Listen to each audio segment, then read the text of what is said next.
Applaus dafür.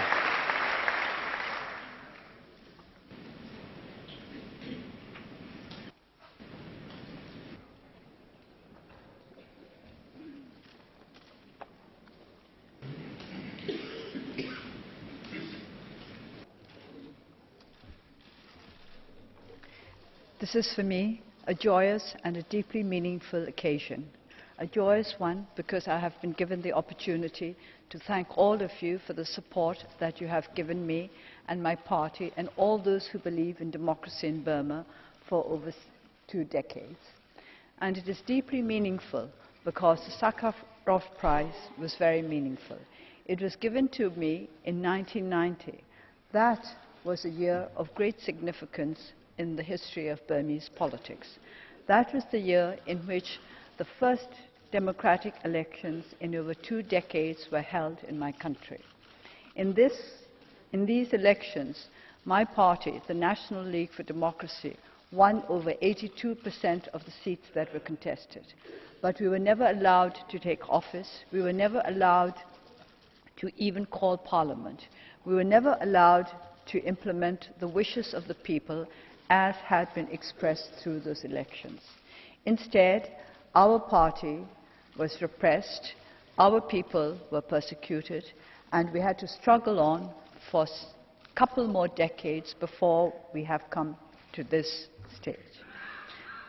Where are we now? I think we have to look at it in a very practical way. We have made progress since 1990, but we have not made sufficient progress. But before I talk about this, I would like to say a few words about what the prize meant to me at that time. I had become familiar with Professor Sakharov through the writings of others as well as through his own writings. I was sent a copy of his memoirs while I was under house arrest. And I remember the day when I received it, because whenever I received books from my family at that time, it was always a very exciting moment for me, because this was my contact with the outside world. And I got into the habit of always smelling the books before I read them. There's something very nice about the smell of fresh printer's ink.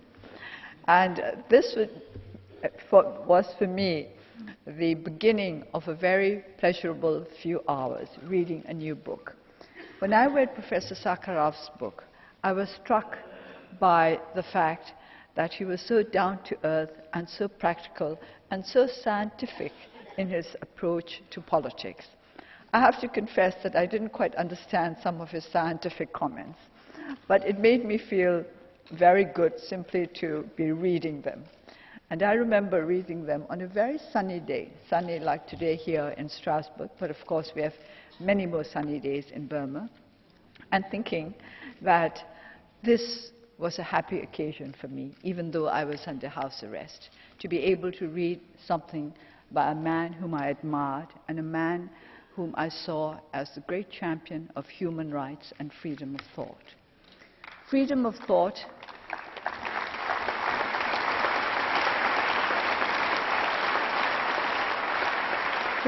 Freedom of thought is essential to human progress. If we stop freedom of thought, we stop progress in our world. Because of this, it is so important that we teach our children, our young people, the importance of freedom of thought. Freedom of thought begins with the right to ask questions.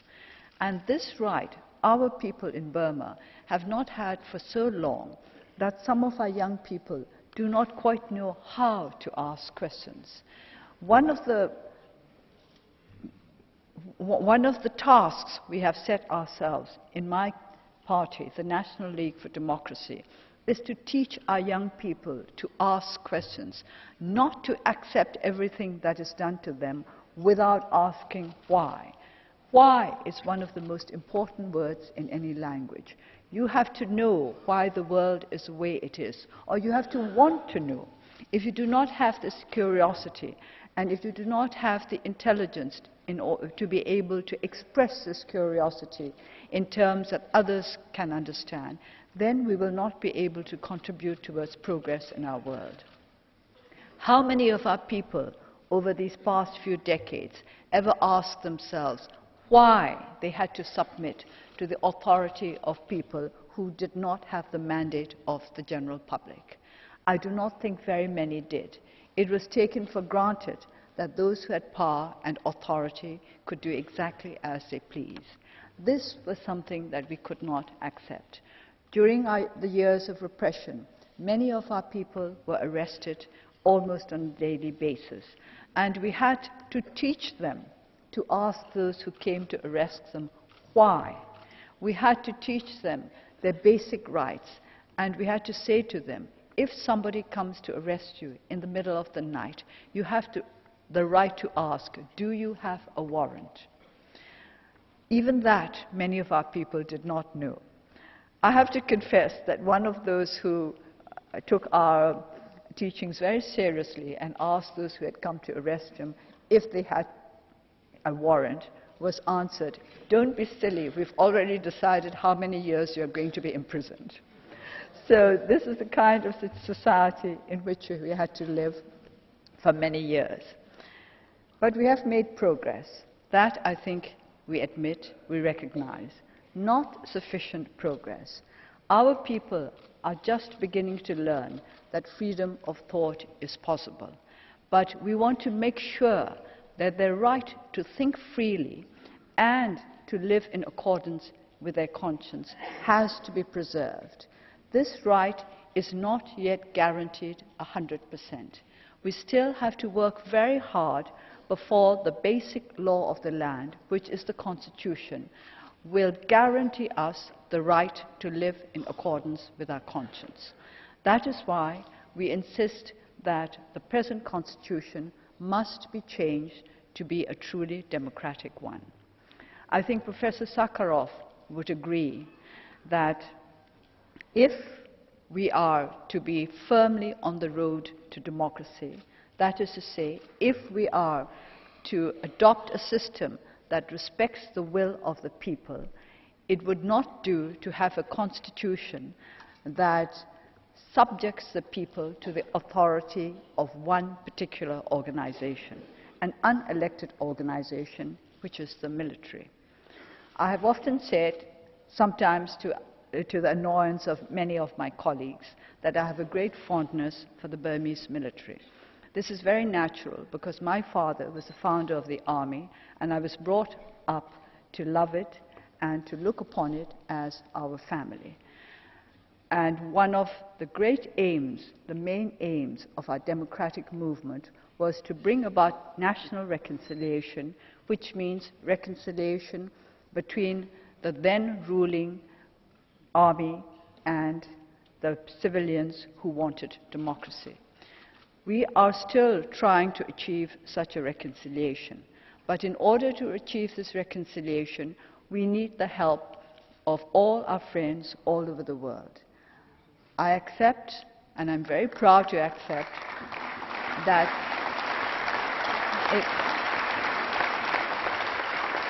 it is the people of my country who must do most, who must work hardest, and who will ultimately be responsible for the democratization of our country.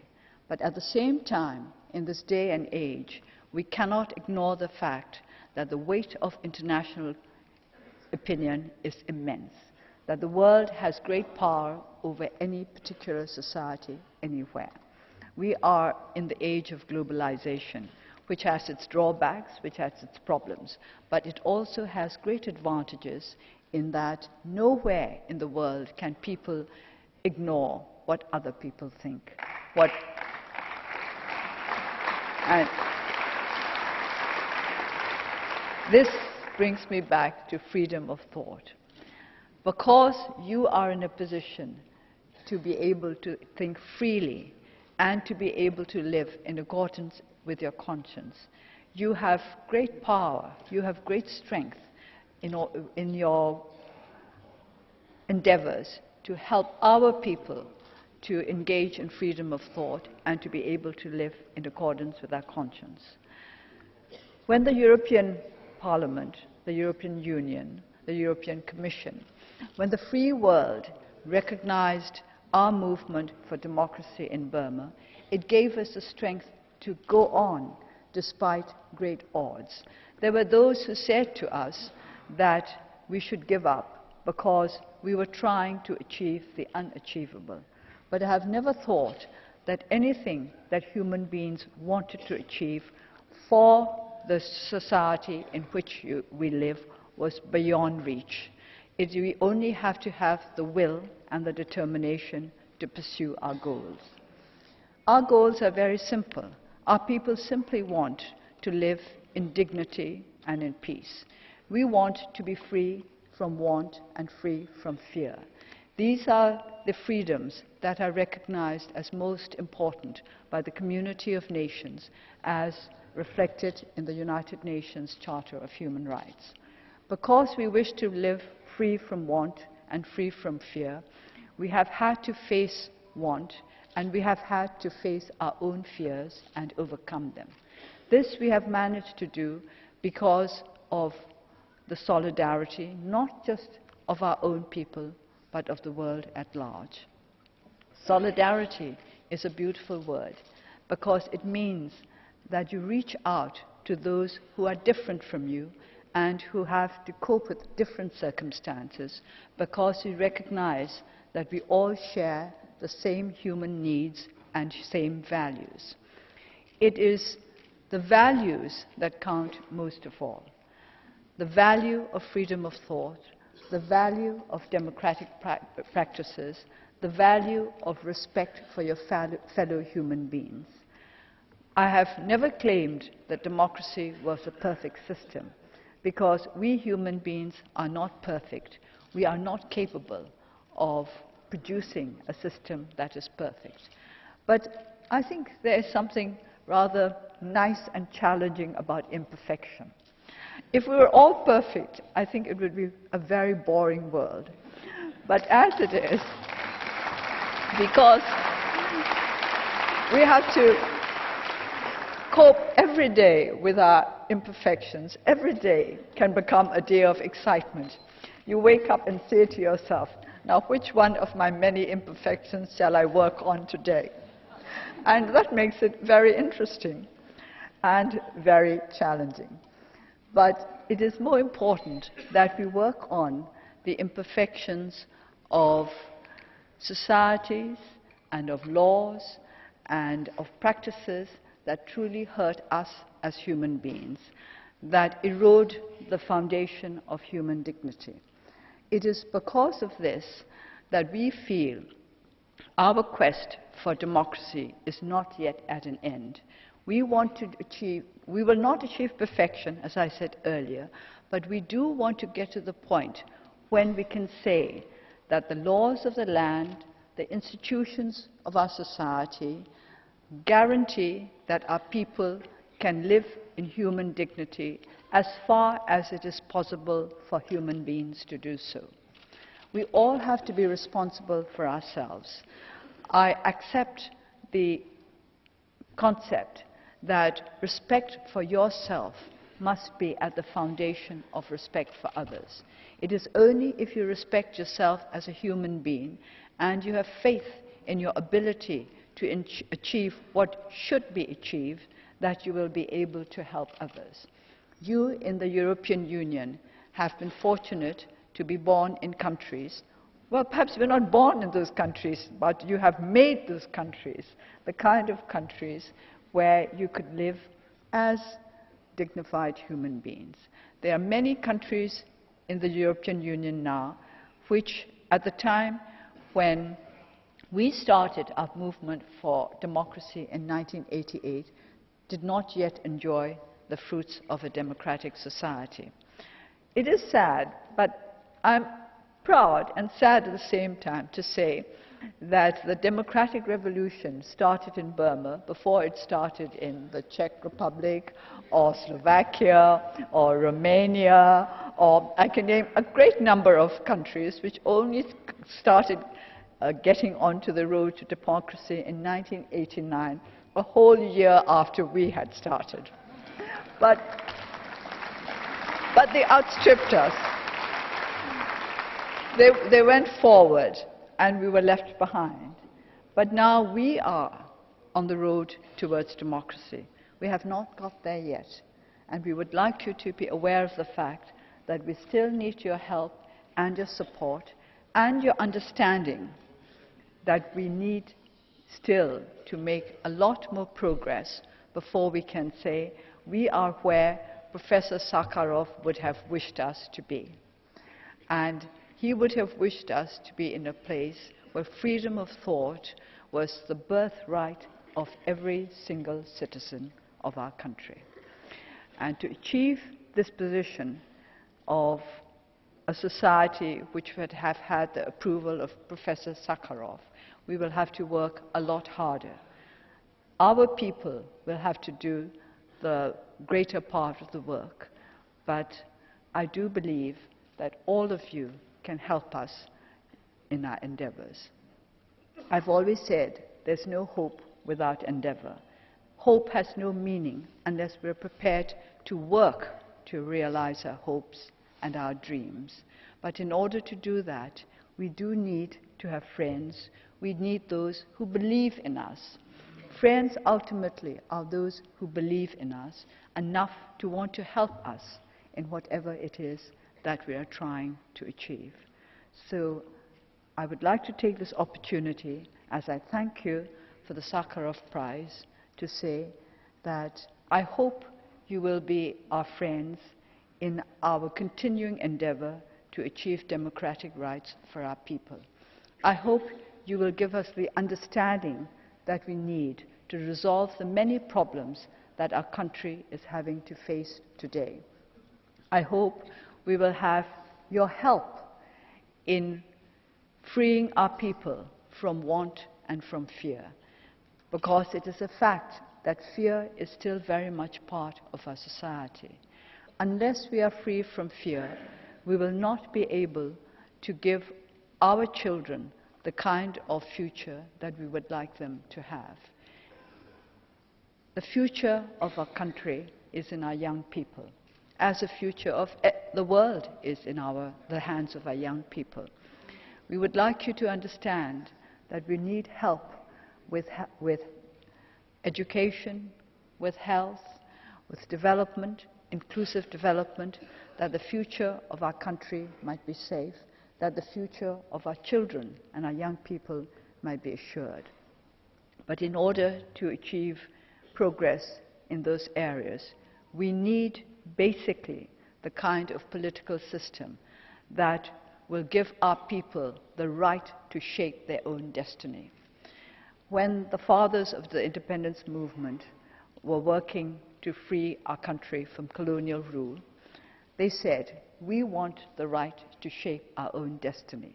This is still what we need in Burma, the right of our people to shape our own destiny. We want to be able to decide what we think is best for ourselves. We want to be able to learn to sort out our differences. We want to be able to come to a united position in spite of our differences. Because Burma is a country of many peoples, of many opinions, of many religions, of many races. We have to all come together and create unity out of diversity, that the destiny that we build may be one which is right not just for now, but for generations to come. And as we work to achieve such an end, we hope that you will be with us to point out our mistakes whenever we need to know that we've made mistakes, to help us when you think we're doing the right thing, and always to remember that ultimately we are one, whether we are Europeans or whether we are Asians, whether we are Africans or Australians or Americans. We are all one because of our shared common human values, based on the belief that we have a right to the birthright of every human being, which is a dignified and secure existence. Security, freedom, dignity. If we had these three, we could say that it has been worthwhile being born into this world. And I would like all the young people of Burma and young people all over the world to be able to feel that it was right that they have been born into this world. I would not like our young people to ask this question, why were we born at all? I want them to ask every kind of question, but for them to question why they have been born to a situation which does not assure them of their right to dignity and to freedom from want and from fear. That is not the kind of question I would wish anybody to ask. So may I conclude by saying once again how much I appreciate all that you have done to support our people in their endeavors to live with their conscience freely and proudly. And I would like to say that there will come a time when our people too can make our own contribution to the world. I'm confident that the young people of Burma now will one day be valued citizens of the world, helping to promote those rights and those achievements of which Professor Sakharov would have approved. Thank you.